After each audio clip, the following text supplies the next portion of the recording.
Hi guys! Another day, another video.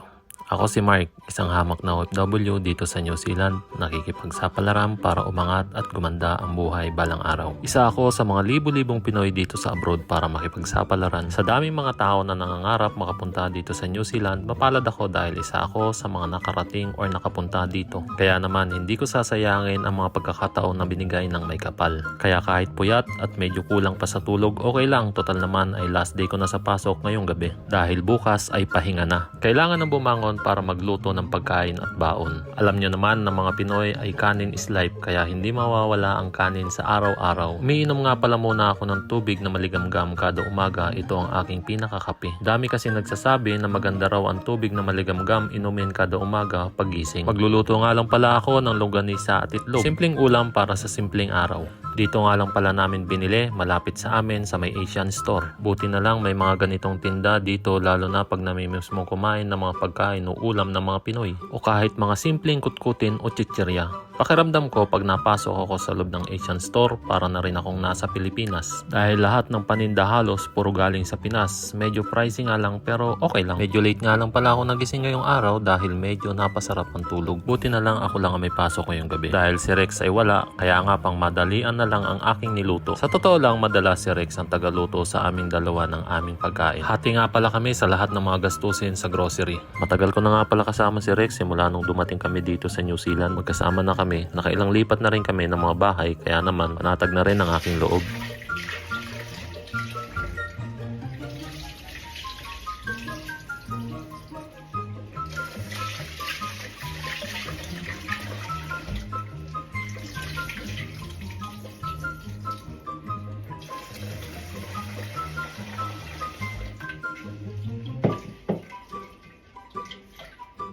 Ganito nga pala ako magluto ng longganisa. Nilalagyan ko muna ng tubig at pinapakuluan hanggang matuyo ang tubig. Kayo ba ganito rin ang inyong ginagawa pag nagluluto ng longganisa? Ito kasi ang aking nakasanayan sa probinsya. Pero yung iba may mga kanya-kanyang paraan ang pagluluto. Ganun din sa itlog, hindi ko na pinapakuluan sa tubig, bagkos isinasabay ko na sa kanin pag nagsasaing. Guys, isang beses na lang kami kumakain sa isang araw, lalo na pag walang pasok. Pero ngayon, isang kain na lang ng almusal at tanghalian, kung tawagin ay brunch. Masarap kumain lalo na pag nagkakamay. Bahugan ng konting suka at toyo ang kanin. Kayo guys, gawain nyo rin ba ito? Masarap, di ba? Sa mga nagsasabi na masarap ang buhay namin dito sa abroad, malaking pagkakamali o paniniwala. Dahil guys, hindi madali. Nagtitipid kami dito para lang may maipadala dyan sa Pilipinas. Pero masaya kasi kahit papano na ibibigay namin at natutustusan ang mga pangangailangan ng aming mga mahal sa buhay. Kaya naman, worth it lahat ng pagod dito sa abroad. Tara, kain tayo guys!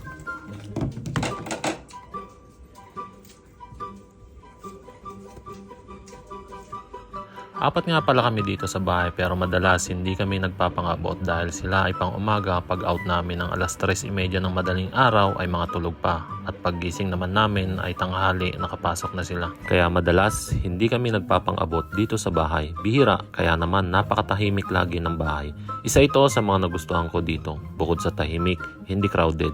Malapit sa lahat katulad ng grocery, park, fishing spot, mount, mga kainan, pati na rin ang aking trabaho. At ang importante sa lahat, mura ang upa ng bahay. Sa totoo lang, bihira ka makakapaghanap ng ganitong maupahan. Mura na, malapit pa sa lahat. Yung mga iba kasi naming naupahan dati, bukod sa medyo mataas ang rent, malayo din sa aming trabaho. Pero meron ding mahanap na mura ang mga upa ng bahay, kaso medyo malalayo dito sa aming trabaho. Imagine, 150 New Zealand dollars sa isang linggo. Kasama na dyan lahat, internet, tubig at kuryente, na kung i-convert mo sa Philippine peso, 4,800 kada linggo ang upa namin dito sa bahay bawat isa. Medyo masama nga ang panahon ngayon dito guys, medyo maulan at mahangin. Isa lang itong hudyat o sinyales na malapit na ang taglamig, dahil nitong linggo ay mag-a-adjust ng 1 oras pabalik sa New Zealand Standard Time o yung tinatawag nilang DST or Daylight Saving Time. Gagawa ako ng video nun guys, abangan nyo, kasi sabay-sabay nating panoorin kung papaano mag-a-adjust ng 1 oras pabalik. Na dating 5 oras ang pagitan dyan sa Pilipinas ay magiging 4 na oras na lang, at mangyayari ito sa linggo ng madaling araw kung papaano abangan. Dahil first time ko masasaksihan, hindi katulad nung nakarang taon. So papaano, hanggang dito na lang ang ating video guys. Maraming